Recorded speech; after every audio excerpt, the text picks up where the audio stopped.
안녕하세요. 반갑습니다. 비트코인 뉴스팡입니다. 2020년 4월 20일 비트코인 뉴스 전해드리도록 하겠습니다. 여러분들 도움이 되신다면 좋아요, 구독, 댓글 달아주시면 감사하겠습니다. 먼저 뉴스 브리핑 먼저 해드리도록 하겠습니다. 비트코인에 대한 전망들, 시나리오들 여러 가지가 나오고 있는데요.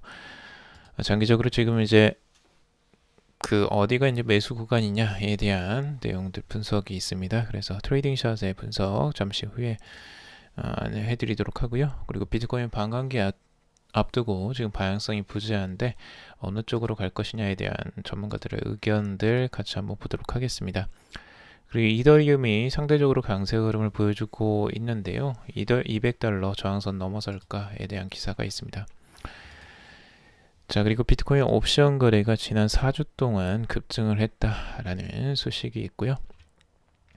그리고 정부에서 DID 기반 모바일 공무원증을 도입하겠다라는 소식이 있습니다.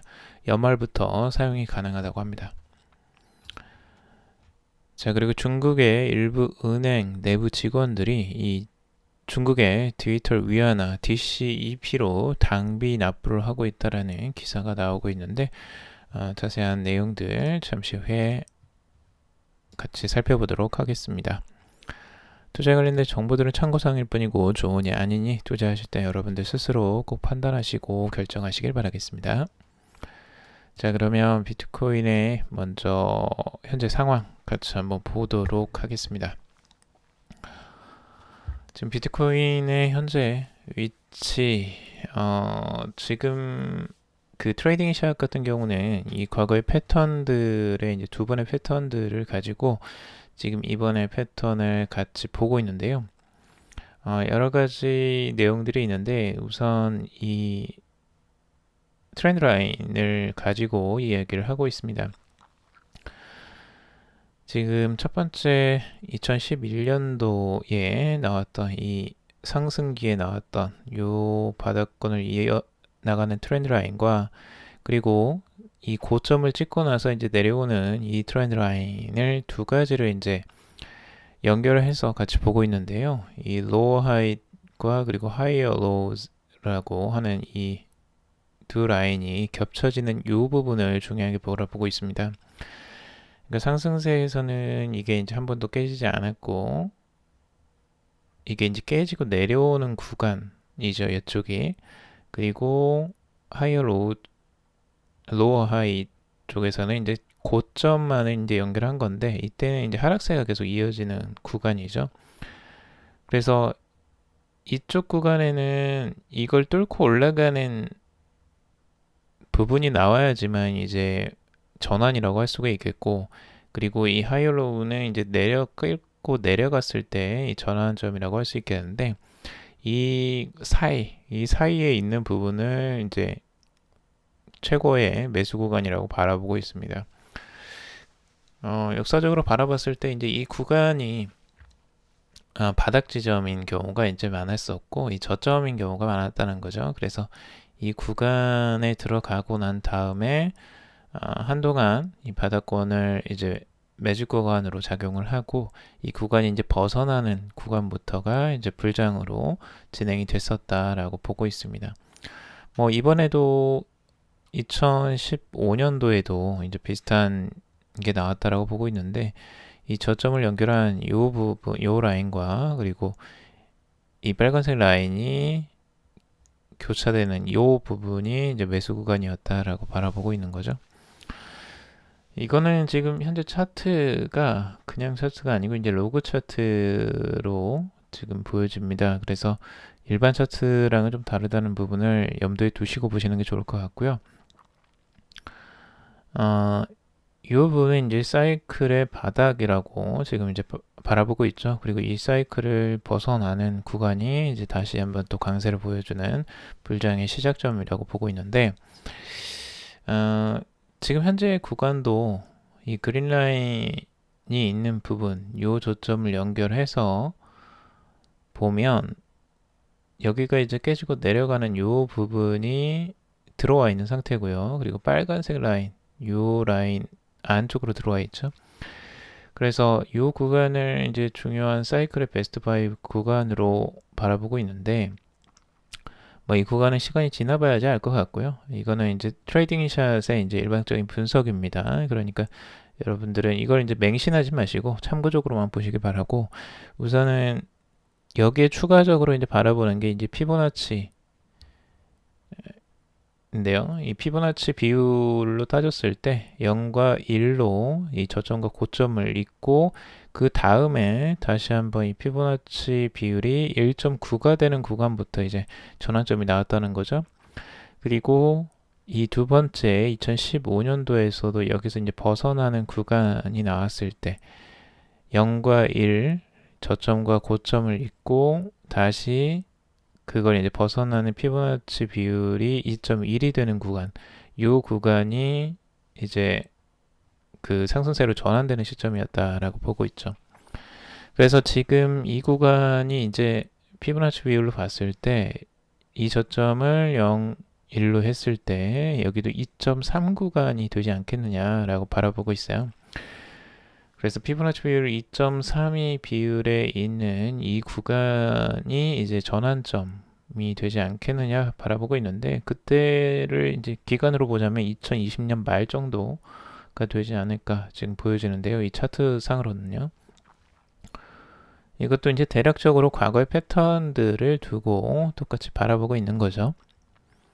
자, 그리고 이제 가격 전망인데, 가격의 이제 상승폭은 뭐 여러 번 기술적 분석들이 있었습니다. 실제적으로 여기서도 이제 비율적으로 바라보고 있는 것 같은데, 지금 가격이 전 고점에서 다시 그 고점의 이상의 최고점으로 갔을 때가 지금 2013년 말에 3,444% 정도의 상승률이 있었다는 거죠. 그리고 두 번째 2017년 말까지 이 고점을 찍었을 때, 그리고 2013년 말에 이 고점을 찍었을 때 연결을 하면 이때의 상승률은 1689% 정도가 상승률이 나왔다는 겁니다. 자, 여기선 3400, 그리고 여기서는 1600%가 나왔으니까 더 낮아지겠죠. 이제 추세가 낮아지니까. 그래서 그 비율이 이제 더 낮아지는 비율로 그 절반 정도인 854% 정도의 상승률을 지금 예측을 하고 있고요. 그래서 지금 나오는 게 20만 달러 정도라고 지금 보고 있는 거죠. 근데 이거는 이제 트레이딩 샷의 일반적인 이제 기술적 분석에 있는 추정치고요. 이 추정치는 맞지 않을 가능성도 충분히 높습니다. 그러니까 그런 것은 그냥 재미로 봐주시고 참고적으로만 보시면 좋을 것 같습니다. 이걸 맹신하지 말아주세요. 자, 그리고 MACD, LMACD 같은 경우도 지금 이 전환점에서 보통 이제 이렇게 크로스가 되는 구간에 있었다는 겁니다. 그리고 이 아래 구간에서 0.1과 0.0과 0.2 이제 이 사이 구간이죠. 이 사이 구간에서 이렇게 이제 크로스가 도출되는 이런 형태들이 있을 때 이 전환점을 맞이했다고 하는데, 여기서도 이제 그 전환점이 곧 나올 것이다 라고 지금 예측을 하고 있어요. 그래서 이 크로스가 되는 이 구간을 또 중요하게 바라보고 있습니다. 그래서 참고적으로 한번 여러분들 보시길 바라고요. 이게 이제 명확하게 맞아 떨어지는 건 아닐 수도 있으니까 참고적으로만 보시길 바라겠습니다. 자, 지금 현재 비트코인의 가격 추세 7,180달러 선에 위치해 있습니다. 아직까지 가격을 잘 버텨주고는 있습니다. 그리고 50일 이동평균선 위쪽에서 가격이 아직까지 안정세를 이어가고 있는 모습이지만 아직까지 전 고점을 뚫지를 못하고 있습니다. 그 힘이 아주 강하게는 나오지는 않고 있고요. 이 안쪽에서 계속 횡보를 하고 있는 가격이라고 보면 될 것 같습니다.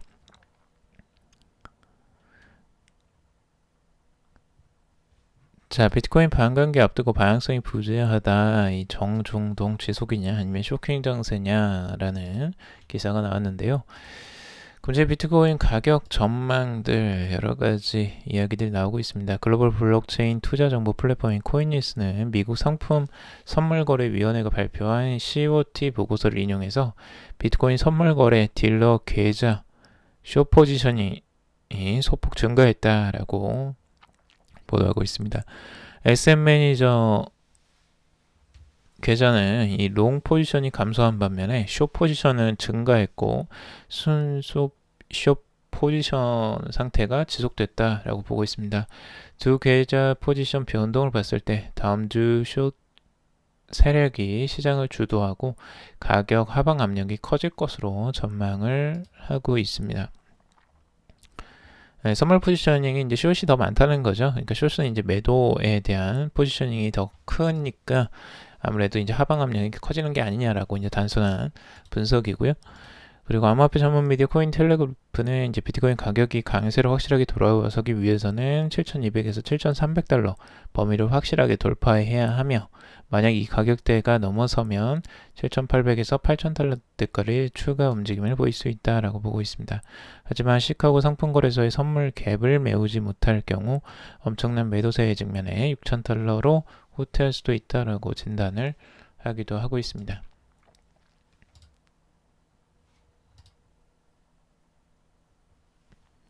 자, 그리고 이더리움이 상대적으로 지금 강세를 보여주고 있는데요. 비트코인보다 오히려 상대적 강세 흐름이 단기적으로는 이어가고 있습니다. 가격이 지금 200일 이동평균선을 이제 저항선으로 막고 있었는데요. 그 저항선을 이제 돌파하는 흐름이 나왔습니다. 오히려 비트코인보다 더 좋은 흐름이죠. 비트코인은 전 고점을 돌파하지 못하고 지금 머뭇거리고 있는 상황인데 오히려 이더리움이 더 빨리 이 저항선을 돌파하고 돌파하는 흐름들을 보여주고 있습니다. 여기에 이제 긍정적인 전망들이 또 잇따르고 있는데 이더리움이 현재 조정세를 마무리하면 이 188달러 영역을 넘어 새로운 랠리를 시작할 수 있다라고 애널리스트인 IUC 진단을 하고 있습니다. 이후 190달러의 저항선을 상회하는 데도 성공한다면 단기적으로 200달러와 205달러 수준으로 더 큰 폭의 랠리를 이어갈 수 있다라고 보고 있습니다. 반대로 주요 강세 추세선이 무너지면 175달러 선이 무너지면 160달러 영역까지 후퇴할 수도 있다라고 보고 있습니다. 추가적으로 여기에서 계속 왔다 갔다 하는 거죠.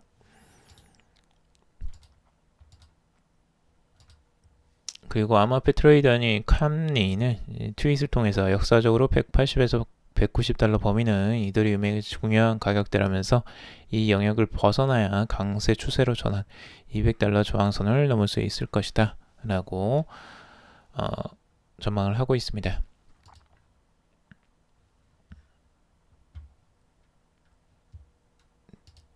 자, 비트코인 옵션 거래가 지난 4주 동안 급증했다라는 소식인데요.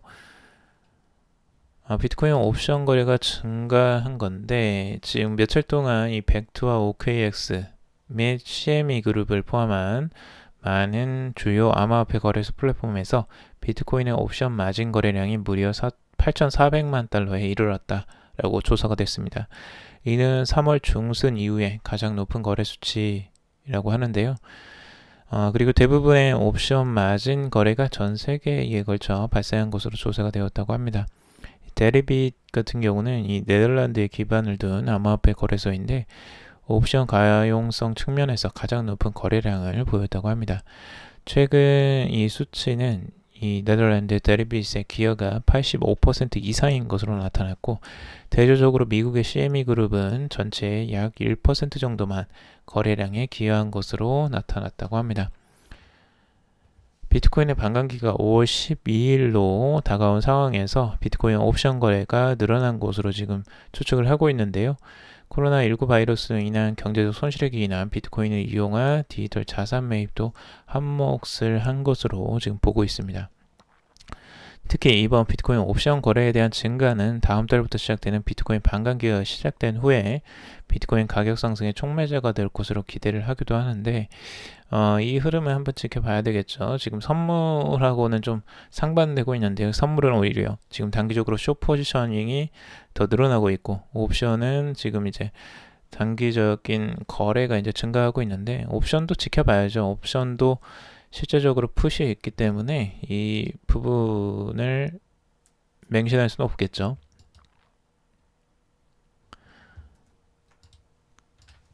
자, 그리고 정부의 DID 기반 모바일 공무원증을 도입한다라는 건데요. 연말부터 사용이 가능하다고 합니다. 지금 행정안전부의 인사혁신처는 이 모바일 공무원증 도입 사업을 오는 20일 발주를 한다라고 밝혔습니다. 모바일 공무원증 사업은 이 정부가 지난해 10월 발표한 디지털 정부 혁신 추진 계획의 일환으로 정부 부처 공무원을 올해 말부터 자신의 스마트폰에 모바일 공무원증을 발급받아 기존 공무원증과 병행하여 사용할 수 있게 된다고 합니다. 이번에 모바일 공무원증은 DID 기술이 적용이 된다고 하는데요. 이 Decentralized Identifier라는 이제 기술입니다. 이에 따라 이용자는 신원정보의 소유 및 이용 권한을 직접 관리하게 된다고 하고요. 모바일 신분증 소유자는 자신의 신분증을 본인 스마트폰에 발급받아 보관하면서 이 신원 확인 요청이 있을 때마다 본인의 판단에 따라 제공 여부를 결정한다고 합니다. 신분증 사용 이력은 본인만 확인할 수 있도록 개인의 스마트폰에 저장이 되며 중앙 서버에는 저장이 되지 않는다라고 합니다. 탈중앙화된 이 사용이 가능한 거죠. 실제적으로 이 공무원증을 어디에다 썼는지 이걸 국가에서 관리하는 게 아니고 그 공무원 개인이 관리를 할 수 있다라는 겁니다. 그래서 모바일 온라인과 오프라인에서 둘 다 사용이 가능한 이 신분증, 공무원증이고요. 그리고 이 공무원증은 디지털 신분증 형태로 구현되기 때문에 기존처럼 오프라인은 물론 온라인상에서도 사용이 가능하고 공무원이 업무 처리를 위해서 빈번하게 사용하는 전자결제 시스템, 이 공직 메일, 바로톡의 행정 서명의 대신 이 모바일 공무원증을 로그인할 수 있다라고 합니다. 이용 가능한 업무도 단계적으로 확대할 계획이라고 하는데 모바일 공무원증이 업무 시스템 로그인에 사용되면 행정 전자서명의 소지나 이 비밀번호 입력 절차가 필요 없기 때문에 시스템 이용 편의성이 높아질 것으로 전망을 하고 있습니다. 또한 이 중앙부처 공무원의 업무 및 생활 공간이 이 세종시에 집중되어 있는 점을 감안해서 세종시 공용 자전거 대여 서비스 어울림과 그리고 세종시 도서관 도서 대출 등 일상생활에서도 모바일 공무원증을 이용할 수 있도록 추진할 계획이라고 합니다. 윤종인 행정안전부 차관은 이 모바일 신분증은 이 개념적 그리고 기술적, 형태적, 활용적 측면에서 기존 실현증명의 패러다임을 180도 바꾸는 혁신적인 서비스라고 강조를 하고 있습니다. 그는 이어서 공무원증을 시작으로 모바일 신분증이 추가될 때마다 정부나 기업은 각 신분증에 특화된 여러 신분증을 결합해 이용하는 등 다양한 형태의 서비스를 개발해 제공할 것이다 라고 말을 하고 있습니다. 모바일 신분증 도입이 국내 디지털 생태계를 활성화하기는 물론 이 DID 기술 분야에서 국제 표준을 선도하는 계기가 되기를 바라고 있는데 앞으로 지금 이 모바일 공무원증뿐만 아니라 2021년에는 이제 장애인 등록증, 이 복지부 카드를 이 전자적으로 모바일로 만들 예정에 있고 그리고 2022년에는 운전면허증으로 발급 범위를 확대해 나갈 계획이라고 합니다. 우리도 그러니까 이제 신분증을 이렇게 모바일로 들고 다닐 수 있는 시대를 맞게 되는 거죠. 그래서 지금도 이제 전자적으로 우리가 신분증을 직접 촬영을 해서 이렇게 온라인으로 하기도 하지만 이제 그런 촬영 자체가 필요가 없어지고 신분증을 이렇게 스마트폰에 넣어놓고 다니고 언제든 이 자기 신분 확인을 쉽게 손쉽게 온라인이든 오프라인이든 할 수 있게 된다는 거죠. 그래서 그게 1, 2년 안에 곧 올 것 같습니다. 자, 그리고 중국 일부 은행 내부 직원들이 이 DCEP로 당비를 납부하고 있다는 기사인데요. 중국 현지 매체 21세기 경제 보도가 이 중앙은행 발행 디지털 화폐로 중국 내 각 은행 내부에서 테스트 중이며 일부 은행 내부 직원들은 이미 DCEP를 통해 공산당 당비를 납부하고 있다라고 17일 밝혔습니다. 이 DCEP라는 거는 이 중국의 디지털 위안화를 말합니다. 보도에 따르면 이 DCEP는 아직 내부 연구 개발 단계이고 이에 대해 인민은행이 계속 비공개적으로 관련 연구를 시범 사용을 진행하고 있다고 합니다. 중국 4대 은행 중의 하나인 중국은행이 3.1 공정 프로젝트를 통해 수개의 DCEP 내부 시범 응용 장면을 확정하며 현재 심천 등 지역의 일부 은행 내부 앱에서 실용하고 있다라고 밝히고 있습니다. 중국은 이 디지털 화폐를 국내 현금 거래를 부분적으로 대체하는 수단을 넘어서 위안화를 국제화 수단으로 활용하려고 한다고 합니다. 이에 따라 중국은행 관계자는 DCEP는 디지털 화폐 형식이지만 현금의 기능 속성과 같다라고 강조를 하고 있는데요. 또한 이 DCEP에 대해 이 무창춘 인민은행 지불결제국 부국장은 DCEP가 알리페이나 위챗페이에게 영향을 주지 않을 것이며 두 사람의 핸드폰에 DCEP의 디지털 지갑이 설치되어 인터넷까지 필요 없이 두 개의 휴대폰이 닿기만 하면 한 사람의 디지털 화폐를 다른 사람에게 보내줄 수 있다라고 설명을 하고 있습니다. 한편 국내 매체는 국제사회에서 중국이 세계에서 블록체인 등 민간이 주도한 가상화폐와 다른 국가가 발행하는 법정 디지털 화폐를 처음 발행하는 국가가 될 것이다 라고 예측을 보도하기도 했었습니다. 지금 보면 이 중국의 이 DCEP라는 것 사용 범위를 굉장히 크게 지금 잡고 있고요.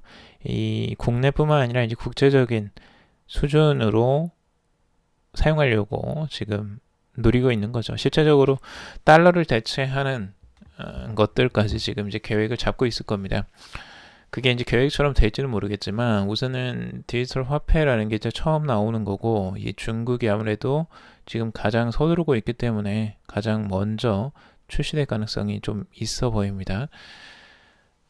여기에서는 인터넷을 활용한 그러니까 우리가 인터넷으로 디지털 화폐를 꼭 전송하고 전송받는 이런 형태를 넘어서서 진짜 현금처럼 그냥 개인과 개인끼리도 이제 주고받을 수 있다는 거죠. 스마트폰을 통해서 인터넷이 연결이 되지 않는 상태에서도 그냥 개인과 개인의 지갑이 연결이 돼서 바로 서로 주고받을 수 있는 이런 형태까지를 생각하고 지금 만들고 있다는 겁니다. 굉장히 현금을 진짜 대체하는 부분이죠. 이렇게 되면. 근데 DCEP는 아무래도 이제 추적이 분명히 가능할 것으로 보여지고 지금 중국의 성향으로 봐서는 이 거래 내역을 중국 당국은 거의 다, 아니 모두 다 확인을 할 수 있을 것으로 보여집니다. 물론 개인끼리는 확인이 쉽진 않겠지만요. 아무래도 그러면 이제 어디에 이 돈을 사용하고 있는지를 당국에서는 그걸 다 이제 모니터링을 하고 있는 거죠. 그래서 그런 시대가 조금 이제 두렵기도 합니다. 실제적으로 중국에서는 이제 그런 게 크게 문제가 되진 않기 때문에 지금 그게 이제 가능해질 것으로 보여지는데 그게 이제 하나의 뭐 단점이 될 수도 있고 나중에 이제 뭐 사용 편의성은 물론 이제 장점이 있겠죠. 그래서 이 부분이 세계에 또 어떤 영향을 미치게 되고 우리 생활에 또 어떤 영향을 미치게 될지 한번 지켜봐야 될 것 같습니다. 자, 오늘은 여기까지 정리를 해봤습니다. 여러분들 도움이 되셨길 바라고요. 도움이 되셨다면 좋아요, 구독, 댓글 달아주시면 감사하겠습니다. 투자에 관련된 정보들은 참고사항일 뿐이고 조언이 아니니 투자하실 때 여러분들 스스로 꼭 판단하시고 결정하시길 바라겠습니다. 금일도 방송 들어주셔서 정말 감사합니다.